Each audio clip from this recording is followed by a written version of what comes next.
Hello friends, welcome to this channel. Today we are going to explore the summary of the poem Epithalamion written by Edmund Spenser. Introduction. Epithalamion is an ode written by Edmund Spenser to his second wife Elizabeth Boyle on their wedding day in 1594. It was first published in 1595 in London by William Ponsonby as a part of a volume entitled Amority and Epithalamion. The volume included a sequence of 89 sonnets, along with a series of short poems called Anachronotics and Epithalamion. Only 6 complete copies of this first edition remain today, including one at the Folger Shakespeare Library and one at the Bodleian Library. Epithalamion is a poem celebrating a marriage. An epithalamion is a song or a poem written especially for a bride on her way to the marital chamber. He is spending the day anxiously awaiting to marry Elizabeth Boyle.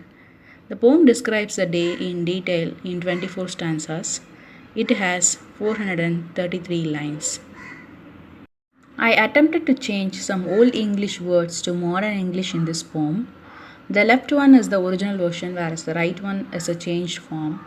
I would recite the original version and extend the explanation. I include the self-attempted version in the description. It may be helpful for you to transcript on your own. Stanza 1. Ye learned sister, which have oftentimes been to me aiding others to adorn, whom you thought worthy of your graceful rhymes, that even the greatest did not greatly scorn. To hear their names sung in your simple lace, but joyed in their praise.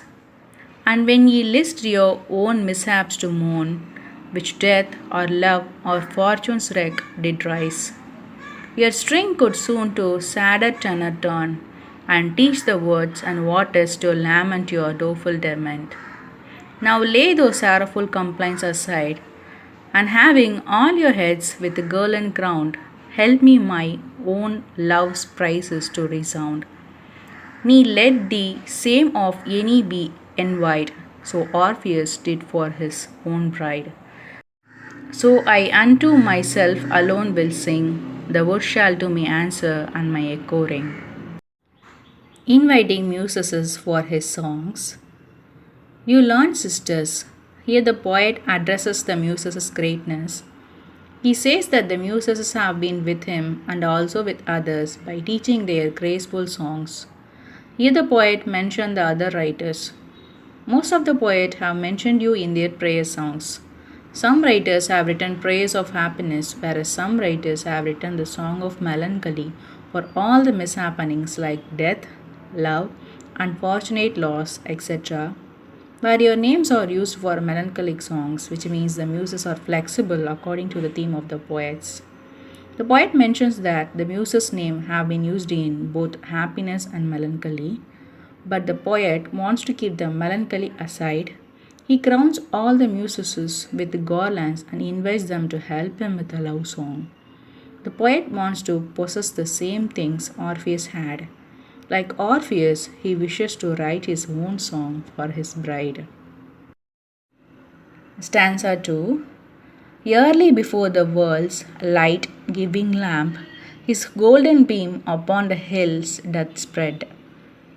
Having dispersed the night's uncheerful damp, do you awake and with fresh lusty head go to the bower of my beloved love, my truest turtle dove. Bid her awake, for Hymen is awake, and long since ready forth his mosque to move, with his bright ted that flames with a many a flake, and many a bachelor to wait on him, in their fresh garments trim.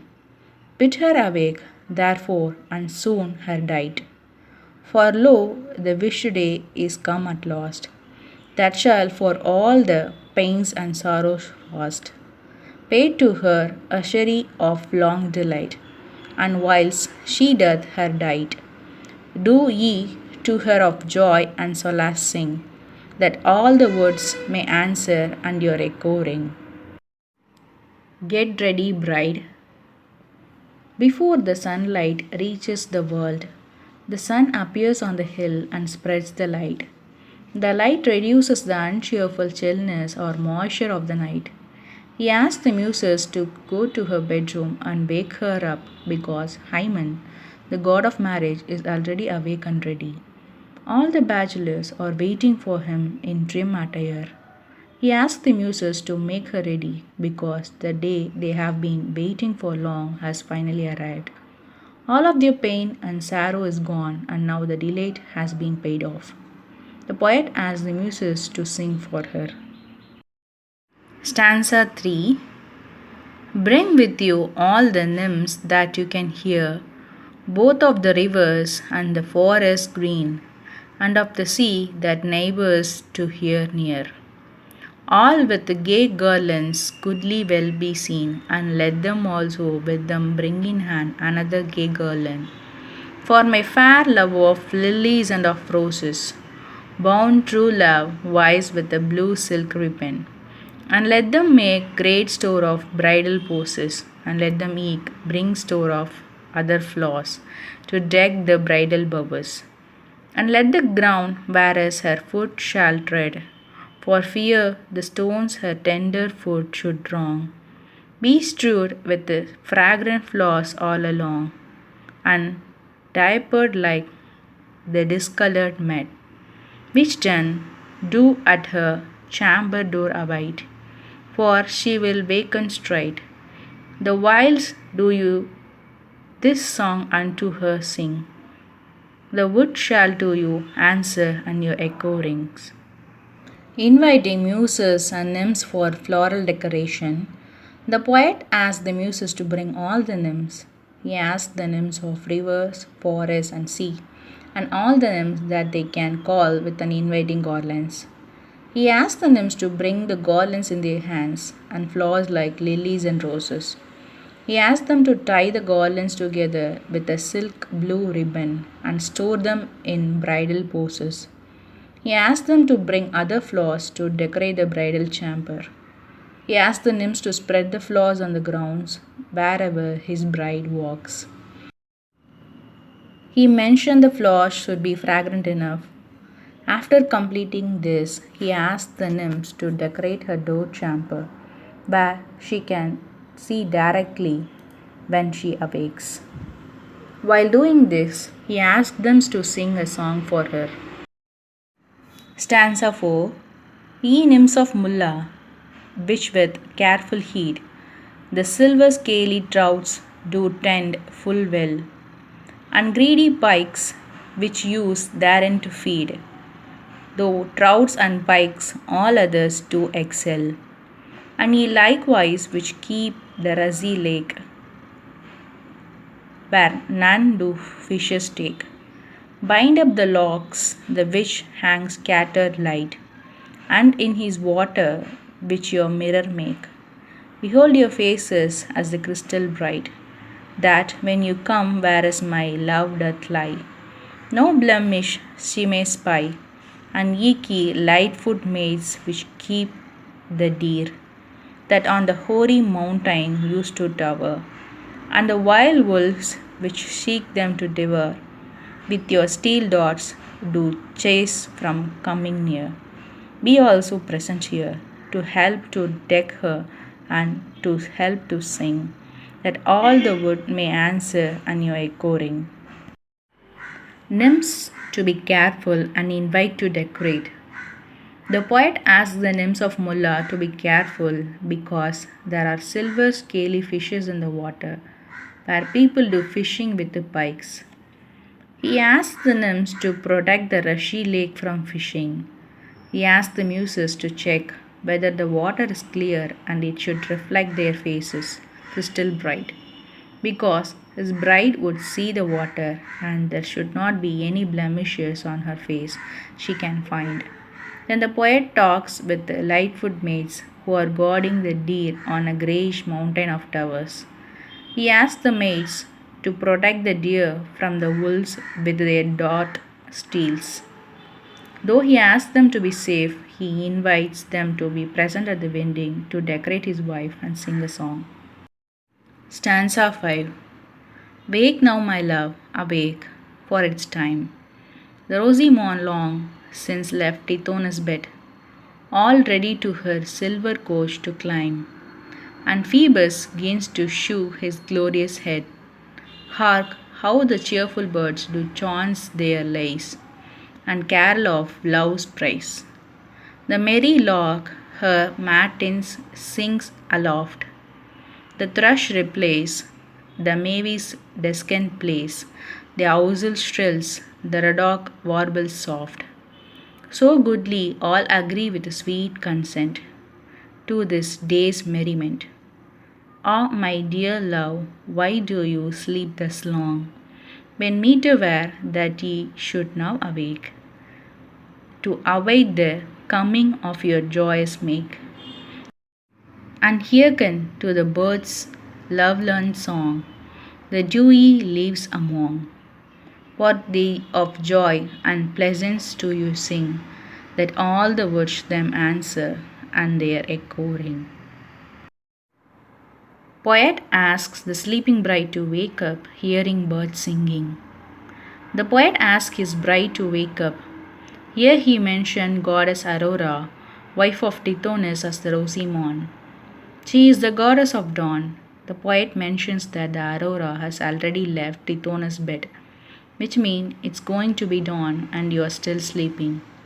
Aurora is ready and the sky starts to turn silver before dawn. Phoebus, the sun god, starts to show his glorious head. Here the birds are singing cheerfully and they sing the song of love and praise. The poet mentioned the birds. The lark birds are singing devotional Christian songs. The thrushes replaying for the songs. The mavis birds are singing louder than usual. Ousel birds are screeching. Radak birds are singing softly.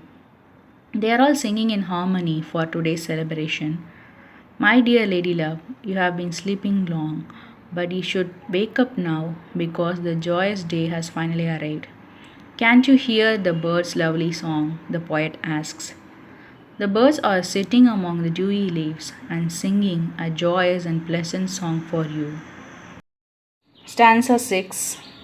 My love is now awake out of her dreams, and her fair eyes like stars that dimmed were, with the darksome clouds, now shew their godly beams. More bright than Hesperus his head doth rear. Come now, ye damsels, daughters of delight, help quickly her to dight. But first come ye fair hours, which were begot in Jove's sweet paradise of day and night, which do the seasons of the year allot, and all that ever in this world is fair, do make and still repair. And ye three handmaids of the Cyprian queen, the which do still adorn her beauty's pride, help to adorn my beautifulest bride, and as ye her array, still throw between some graces to be seen, and as you used to Venus, to her sing, the whiles the word shall answer and your echo ring. The bride is awake, and the poet seeks help to make his bride up. The poet is relieved that his bride is awake at last. Her eyes are dimmed while she is sleeping like dark clouds. But when she is awake, her eyes shine more than Hesperus, Venus' star. He asks the young ladies to help her get ready. He then asks the fertile hours of days and nights of Jove's to fill seasons for their days ahead for a fruitful life. He asks for the days to be repaired fairly to enjoy his life. The poet asks three handmaids of the Cyprian queen to beautify his bride. The three maids are Euphrosyne, Achalia, and Thyla, who used to keep the beauty and attire of Venus high. Venus's grace are still seen, so he asked them to do a makeover as they do for Venus.